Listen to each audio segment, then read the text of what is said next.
Section 4 of A Year Amongst the Persians by Edward Granville Browne. Recording by Nicholas James Bridgewater. A Year Amongst the Persians by Edward Granville Browne. Section 4. The 8th day of our march, which was to conclude the first portion of our journey, saw us in the saddle betimes. After riding for 4 hours through a scorched-up plain, we arrived about 10:30 a.m. at the large village of Uley, so named from its hot springs over which a bath had been erected. From this point the gardens and minarets of Erzurum were plainly visible, and accordingly we pushed on without halting. Fully 3 hours elapsed, however, ere we had traversed the weary stretch of white dusty road which still separated us from our goal, and the sun was well past the meridian when we finally entered the gate of the city and threaded our way through the massive fortifications by which it is surrounded. Erzurum has one hotel, which stands midway in the scale of development between the Hôtel d'Italie at Trebizond and an average caravanserai. Were these two towns connected by a railroad so as to bring them within a day's journey of one another, this institution might perhaps form a happy transition between the West and the East. As things are at present, it is too much like a caravanserai to be comfortable, and too much like a casino to be quiet. On alighting at this delectable house of entertainment, we were met by a young Armenian representing the bank on which our cheque was drawn, who informed us in very fair French that his name was Misak Venetian, and that his principal, Simon Dermunukian, had been apprised of our coming by a letter from Trebizond, and instructed to give us some help as we might need. After a brief conversation in the balcony of a coffee room thronged with Turkish officers and enlivened by the strains of a semi-oriental band, he departed, inviting us to visit his chief so soon as we were at leisure. We now requested an attendant to show us to our room, and were forthright conducted to a large, dingy, uncarpeted apartment on the first floor, lighted by several windows looking out upon the street, and containing for its sole furniture a divan covered with faded chintz, which ran the whole length of one side, and a washing stand placed in a curtained recess on the other. It was already occupied by a Turkish mudir, bound for the frontier fortress of Bayezid, whom the landlord was trying to dislodge so that we might take possession. This he very naturally resented, but when I apologized and offered to withdraw, he was at once mollified, declared that there was plenty of room for all of us, and politely retired, leaving us to perform our ablutions in private. Just as we were ready to go out, an officer of the Turkish police called to inspect our passports.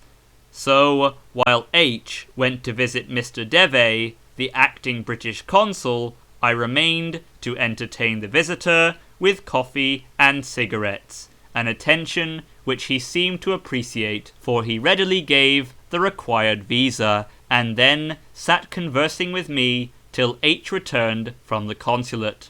We next paid a visit to our banker, Simon Dermunukian, called by the Turks Simun Agha, a fine-looking old man who only spoke Turkish and Armenian, and whose appearance would have led one to suppose that the former, rather than the latter, was his native tongue.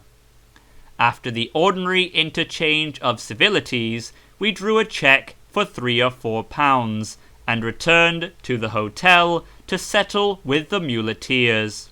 On the way to Erzurum, these had frequently expressed a wish to go with us as far as Tehran, but since their arrival they had been so alarmed by fabulous accounts of the dangers of travelling in Persia, the inhospitality of the country, and the malignant disposition of the people, that they made no further allusion to this plan, and on receiving the money due to them, together with a small gratuity, took leave of us with expressions of gratitude and esteem.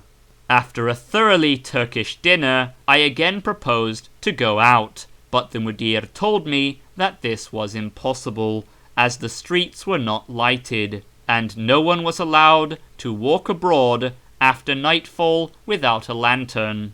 He offered, however, to introduce me to some acquaintances of his who occupied an adjoining room. One of these was a Turk who spoke Persian with a fluency and correctness rarely attained by his countrymen. The other was a Christian of Caesarea.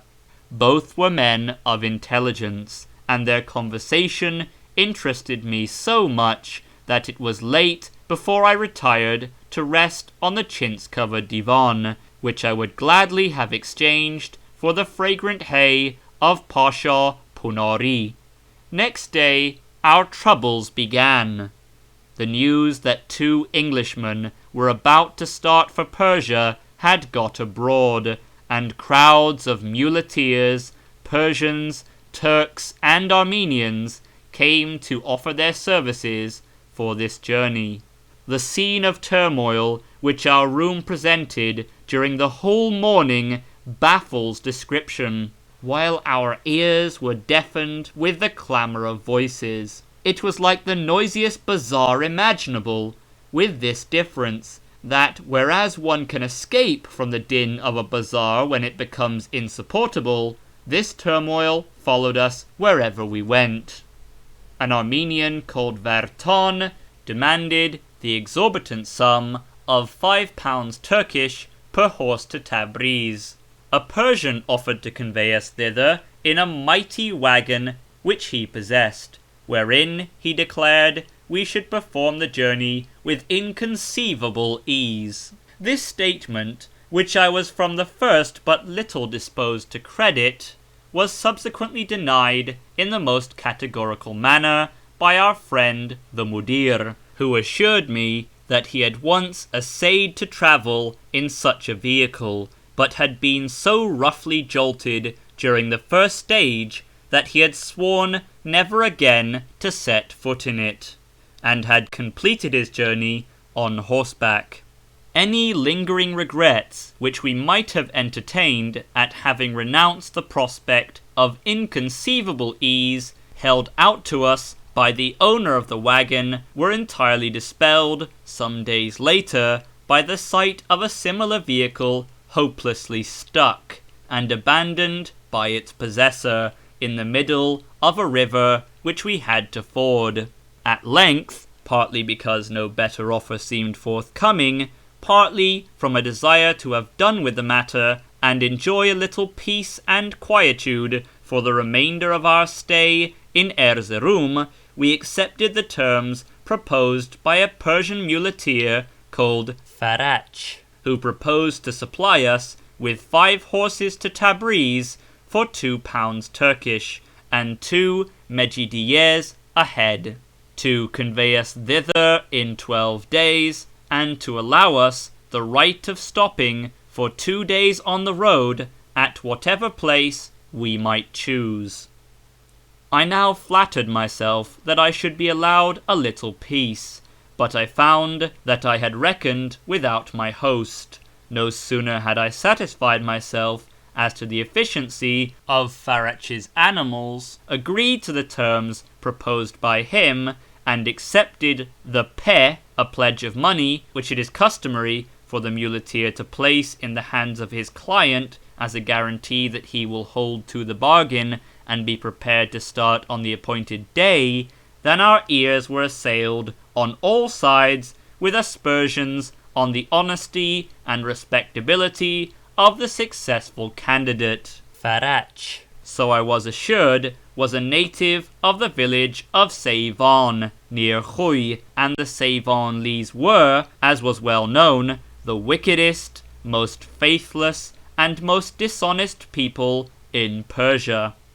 In this assertion, all the muleteers present agreed, the only difference being that while the Persians rested content with the reprobation of the Seyvanlis, the non-Persians further emphasized it by adding that the Persians were the wickedest, most faithless, and most dishonest people in the world. At first I paid no attention to these statements, but my suspicions were in some degree aroused by Farach's disinclination to go before the Persian consul, and by the doubts expressed by Venetian and Simun Agha as to his honesty and trustworthiness. With Venetian I was somewhat annoyed, because he, being present when I engaged Farach, had withheld his advice till it was too late to be useful. I therefore told him that he should either have spoken sooner or not at all, to which he replied that it was still possible to rescind the bargain. Farach was accordingly summoned and requested to take back his pledge.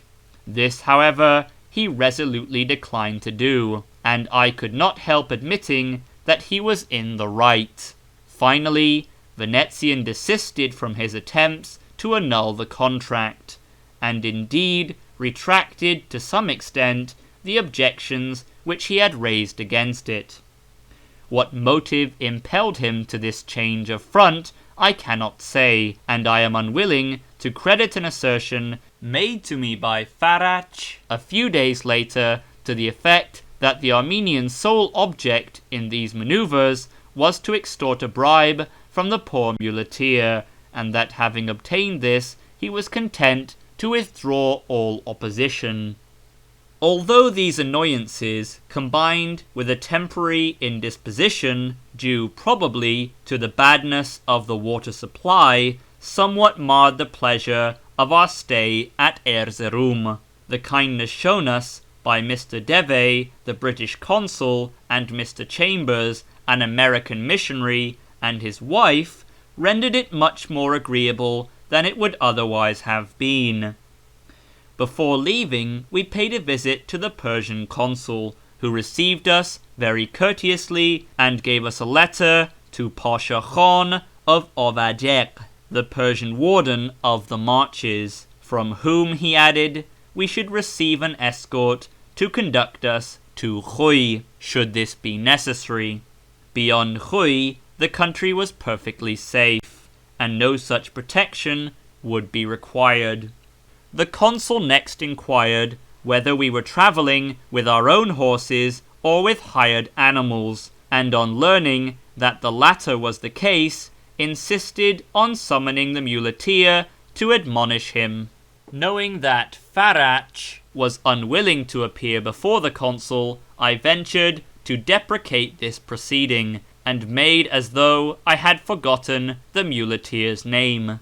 The consul, however, insisted, and at once dispatched some of his servants to make inquiries. These returned in a surprisingly short space of time, bringing with them the muleteer, whose appearance indicated the utmost disquietude. After demanding his name and that of his native place, the consul asked him whether it was true that he had promised to convey us to Tabriz in 12 days, and whether, if so, he had any intention of keeping this promise. To these questions the muleteer replied, in a voice trembling with fear, that perhaps, inshallah, we would do so. This statement was received by the consul with derision. "You lie, Mr. Perhaps," cried he. "You eat dirt, Mr. Inshallah. Hence, rascal, and be assured that if I hear any complaints about you, you shall give a full account of your conduct to me on your return to Erzurum." Whether in consequence of this admonition, or whether, as I believe, because the muleteer was really an honest fellow, we certainly had no cause for complaint, and, indeed, we were glad to re-engage Farach at Tabriz for the journey to Tehran. On Monday, 17th October, we quitted Erzurum. In consequence of the difficulty of getting fairly underway, to which I have already alluded, it is usual to make the first stage a very short one. Indeed, it is often merely what the Persians call nagle makan, change of place, a breaking up of one's quarters, a bidding farewell to one's friends, and a shaking oneself free from the innumerable delays which continue to arise as long as one is within the walls of an eastern town.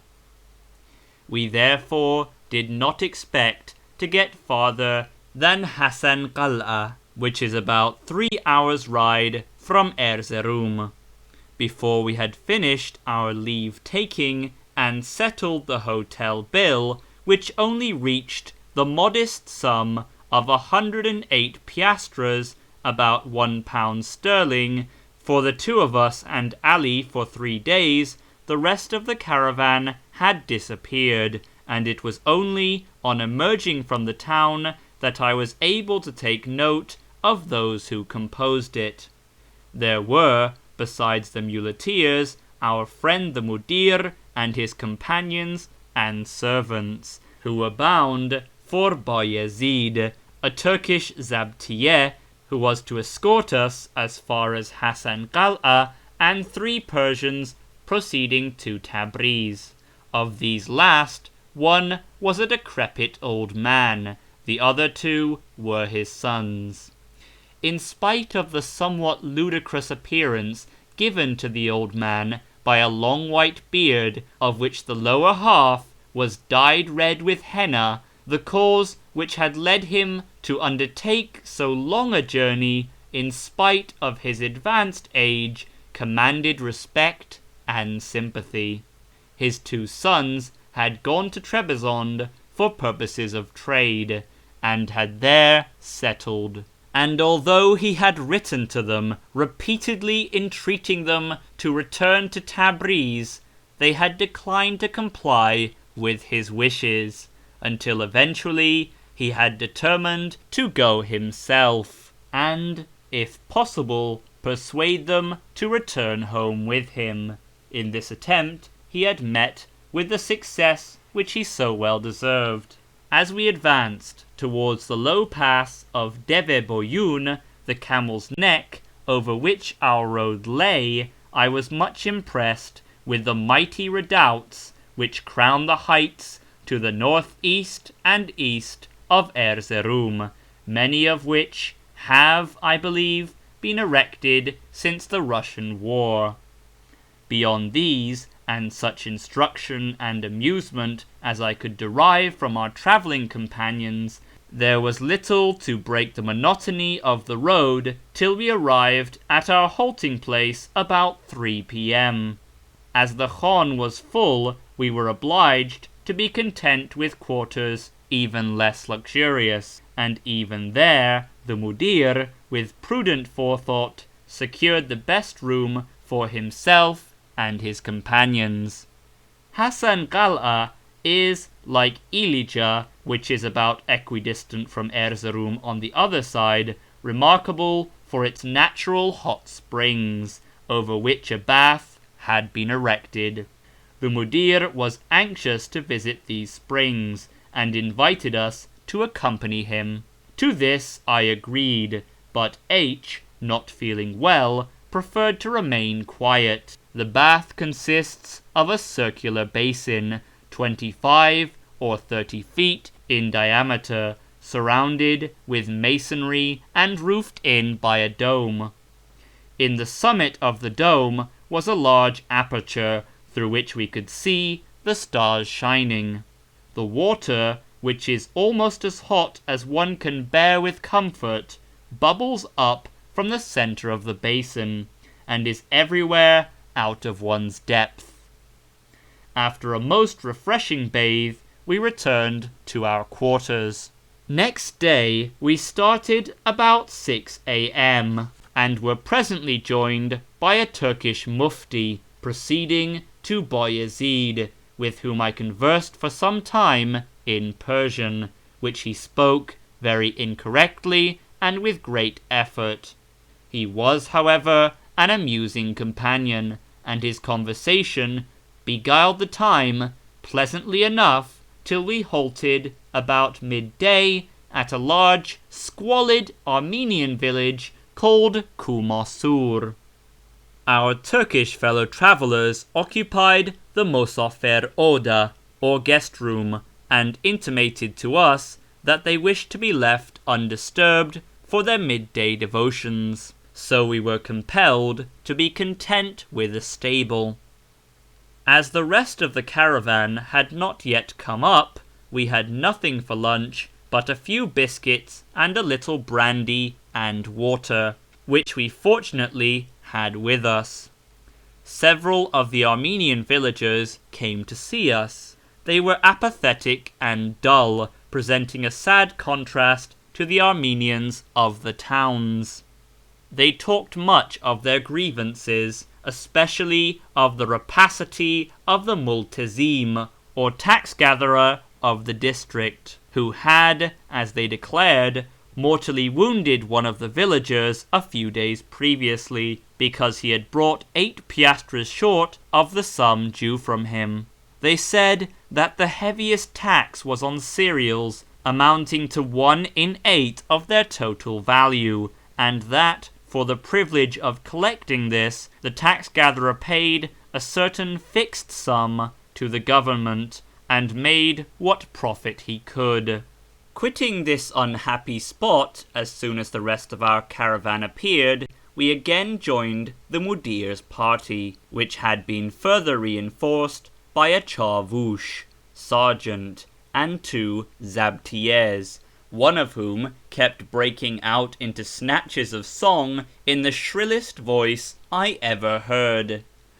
For some time we succeeded in keeping up with these, who were advancing at a pace impossible for the baggage animals. But presently our horses began to flag, and we were finally left behind, in some doubt as to the road which we should follow. Shortly after this, my horse, in going down a hill to a river, fell violently and threw me on my face. I picked myself up and remounted, but having proceeded some distance, discovered that my watch was gone, having probably been torn out of my pocket when I fell. We rode back and sought diligently for it, but without success, and while we were still so occupied, Farach the muleteer came up with Ali. These joined us in the fruitless attempt to find the lost watch, the former attributing my misfortune to the inconsiderate haste of the Mudir, the latter attempting to console me with the philosophical reflection that some evil had evidently been destined to befall me, and that the loss of the watch had probably averted a more serious catastrophe. At length, the near approach of the sun to the horizon warned us that we must tarry no longer, and though we made as much haste as possible, it was dark before we reached the village of Deli Baba. Here we obtained lodgings in a large stable, at one side of which was a wooden platform, raised some 2 feet above the ground and covered with a felt carpet. On this our host spread cushions and pillows, but the hopes of a comfortable night's rest, which these preparations raised in our minds, were not destined to be fulfilled, for the stable was full of fowls, and the fowls swarmed with fleas. There were also several buffaloes in the stable, and these apparently were endowed with carnivorous insects, for during the night they ate up some cold meat which was to have served us for breakfast. At this place I tasted buffalo's milk for the first time. It is very rich, but has a peculiar flavour, which is, to my mind, very disagreeable. On starting the next day, we found that the mudir, who had obtained quarters elsewhere in the village, had already set out. Neither did we again overtake him. Soon after leaving our halting place, we entered a magnificent defile leading into the mountains and surrounded by precipitous crags. On the summit of one of these crags, which lay to our left, was a ruined castle, said to have been formerly a stronghold of the celebrated bandit minstrel Koroglu. The face of the rock showed numerous cave-like apertures, apparently enlarged, if not made, by the hand of man, and possibly communicating with the interior of the castle. About noon we reached a Kurdish village, situated amidst grassy uplands at the summit of the pass, and here we halted for a rest. Most of the male inhabitants were out on the hills looking after their flocks, but the women gathered round us, staring, laughing, and chattering Kurdish. Some few of them knew a little Turkish, and asked us if we had any munjas to give them. This word, which I did not understand, appeared to denote some kind of ornament. On quitting this village, our way led us through fertile uplands, covered thinly with low shrubs, on which hundreds of draught animals were feeding. The bales of merchandise, unladen from their backs, were piled up in hollow squares, in and around which the Persian camel drivers were resting, till such time as the setting of the sun, for camels rarely travel by day, should give the signal for departure. A little further on, we passed one of the battlefields of the Russian war, and were shown an earthwork close to the road, where we were told that Fareg Pasha had been killed. Soon after this, on rounding a corner, the mighty snow-covered cone of Mount Ararat burst upon our view across a wide, hill-girt plain, into which we now began to descend. During this descent, we came upon a party of Kurdish mountebanks, surrounded by a crowd of peasants. In the midst of the group, a little girl in a bright red dress was performing a dance on stilts to the sound of wild music, produced by a drum and a flute. It was a pretty sight, and one which I would fain have watched for a time. But the muleteers were anxious to reach the end of our day's journey, and indeed it was already dusk when we arrived at the village of Zayti Kyan. The inhabitants of this place were, as we entered it, engaged in a violent altercation, the cause of which I did not ascertain, while a few Turkish zabtiyers were making strenuous efforts to disperse them, in which they eventually succeeded. It was only after Ali had been to half the houses in the village that he succeeded in obtaining a lodging for us in the house of a poor Armenian family, who were content to share with us their only room. As usual, no sort of privacy was possible, numbers of people coming in to stare at us, question us, and watch us eat. Next day's march was both short and uninteresting. At 2 p.m. we reached the large, squalid village of Qara Kilisa.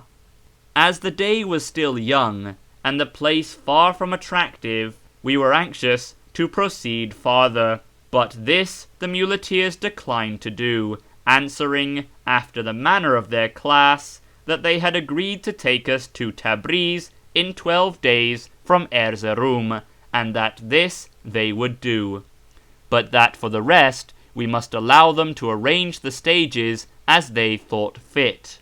Farach concluded the argument by making a propitiatory gift of a melon, which he had just received from a fellow countryman whom he had met on the road, and, half amused, half annoyed, I was obliged to acquiesce in his arrangement. We obtained wretched quarters in the house of a very ill-favoured and inquisitive Armenian, and, after allaying our ill humour with tea, strolled through the village to see the Yuzbashi, or captain of the police, about securing a zabtiye as an escort for the morrow. From him we learned that our friend the Mudir had not forgotten us, for on his way through the village that morning he had left instructions that we were to be provided with a zabtiye should we require one. The dustiness of the streets, combined with the inquisitiveness of the inhabitants, soon drove us back to our lodging, where a night disturbed by innumerable fleas concluded a miserable day.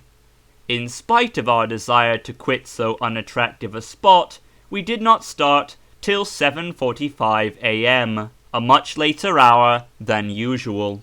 Partly because we knew that the stage before us was a short one, and had no reason to anticipate better quarters at the end of it than those we were leaving. Partly because Ali's whip had disappeared and could not be found till our host was informed that no money would be paid him until it was forthcoming, whereupon it was speedily produced. We were accompanied by a fine old Armenian zabtiye, who presented a thoroughly soldierly as well as a very picturesque appearance. The scenery through which we passed reminded me more of England or Scotland than anything which I had seen since leaving home. Close to the road ran a beautiful clear river, rippling down over its stony bed to join the western Euphrates. On either side of this lay undulating grassy hills, beyond which appeared in the distance more lofty mountains. The warm cloudy day too, and the thin mists which lay on the hills, favoured the fancy that we were back once more in our native land. About 1 p.m. we reached our halting place, Toshli Choy, and found lodgings in a gloomy hovel, which served the double purpose of a resting place for guests and a stable for buffaloes. The people, however, were better than the place.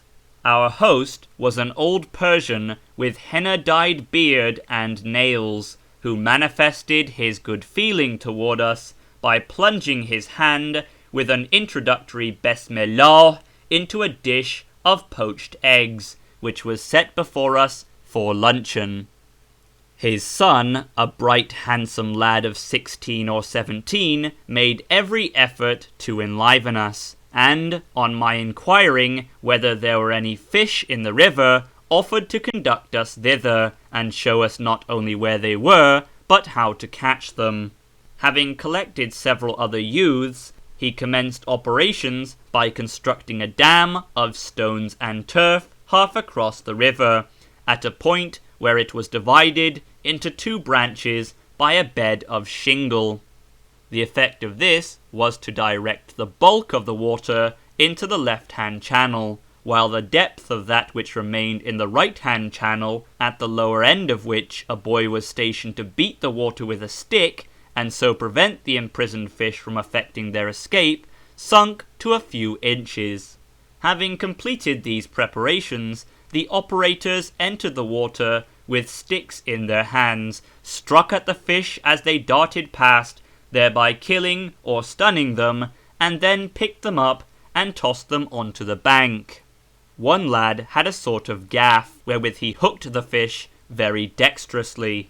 In less than an hour we had nearly 50 fish, several of which must have weighed 2.5 or 3 pounds. Some of these we ate for supper, others we gave to the muleteers and to our fellow travellers. They were not unpalatable, and made a pleasing change from the fowls and eggs of which our fare had so long consisted. Although our lodging was not much superior in point of cleanliness and comfort to that of the preceding night, it was with something like regret that I bade farewell to the kindly folk of Toshli Choy. Farach had started on in front with the baggage, leaving his brother Fazlullah, of whom we had hitherto seen but little, to bear us company.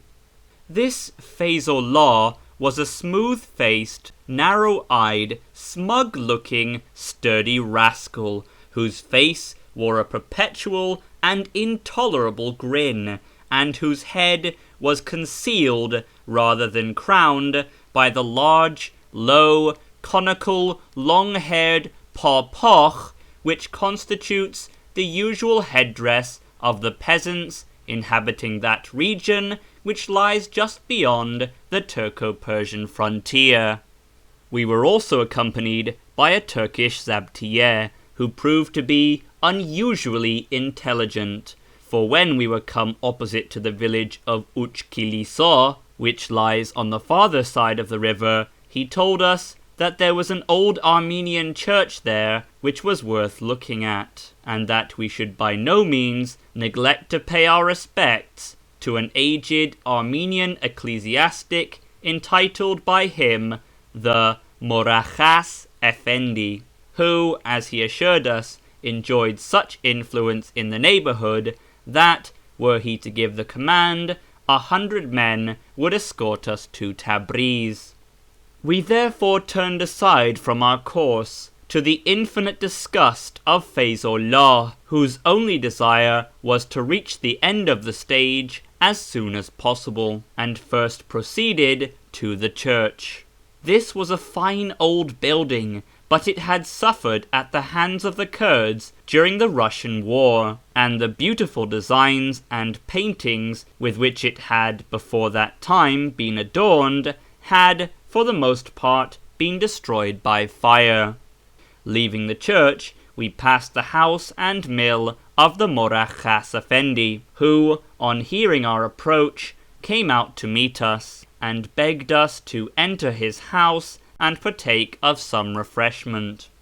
The opposition offered by Fazlullah to any further delay compelled us to decline his hospitality, yet would he scarcely take nay for an answer, saying that he was ashamed to let strangers pass by without alighting at his house. Finally, seeing that we were firm in our resolve, he bade us farewell with the words, "I pray Almighty God that He will bring you in safety to Tabriz."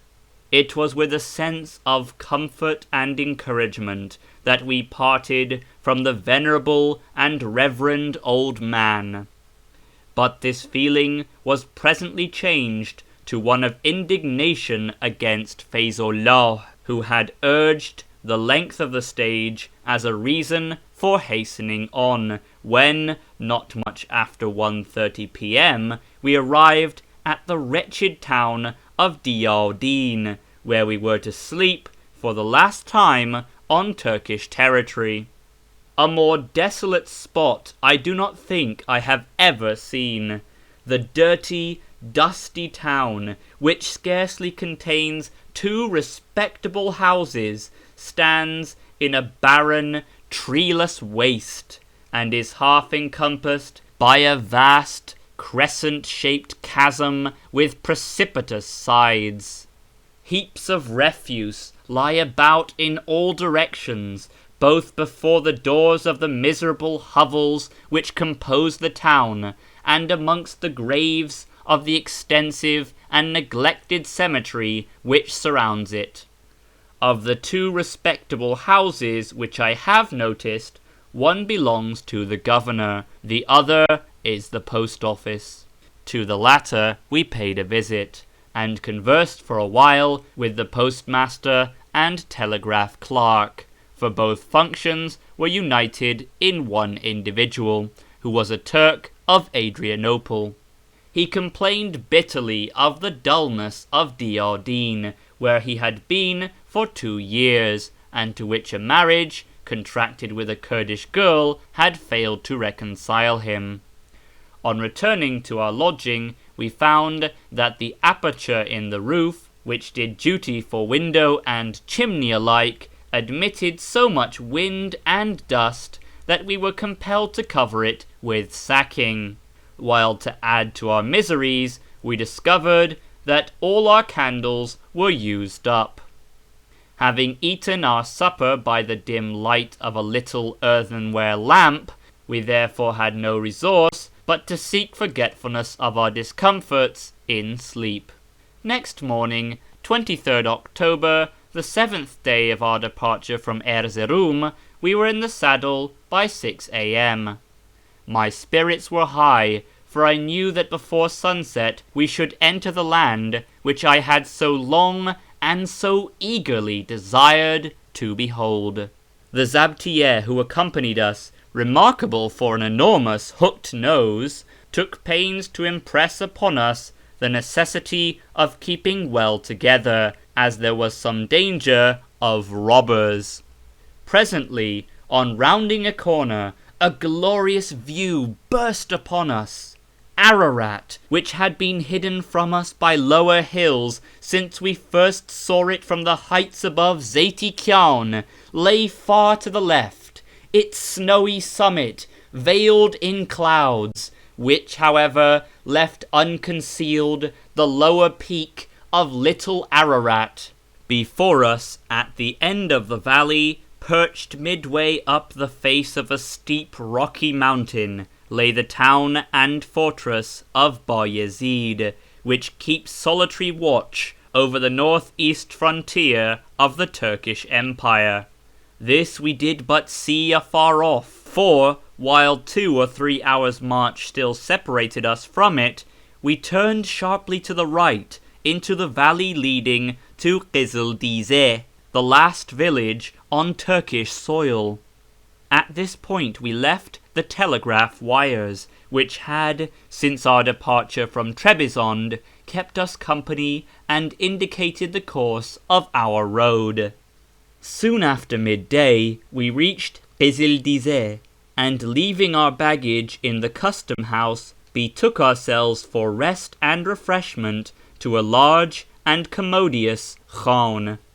The custom house officials gave us no trouble, but as soon as we were again on the road, Farach informed us, with many lamentations, that they had extracted from him a sum of 45 piastres, alleging, as a pretext for this extortion, that whereas he had brought 7 horses with him on his last journey into Turkey, he was returning with only 5, that they suspected him of having sold the 2 missing horses in Turkish territory, and that they should therefore exact from him the duty payable on animals imported into the country for purposes of commerce.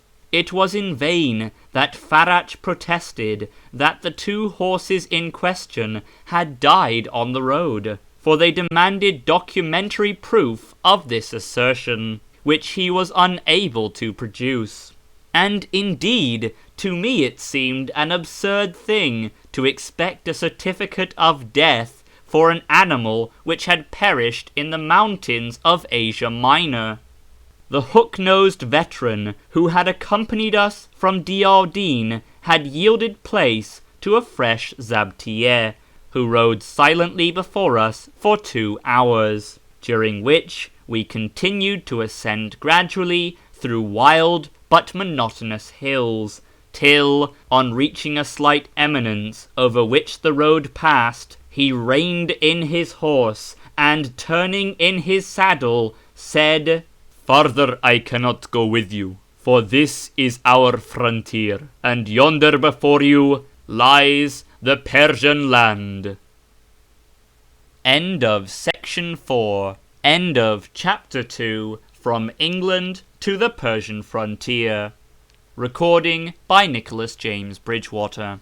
Recorded in London, England.